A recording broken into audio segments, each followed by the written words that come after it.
તો રાજકોટમાં ચૂંટણી આચારસંહિતા વચ્ચે હંગામો જોવા મળ્યો। વોર્ડ નંબર 4ના આપ ઉમેદવાર રાહુલ ભુવા અને મહાનગરપાલિકાની દબાણ હટાવ શાખાના કર્મચારીઓ વચ્ચે ઉગ્ર બોલાચાલી થઈ।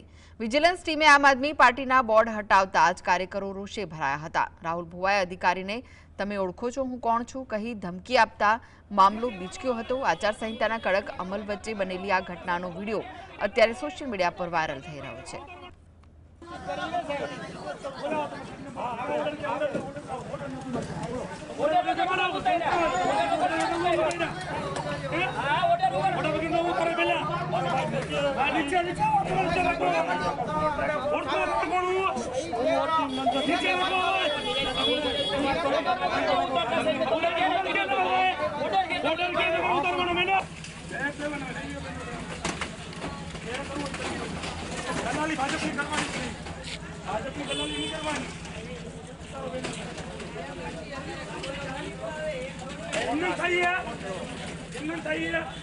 रात दिवस मेहनत करे ना, बड़े लोगों का रुक गया है।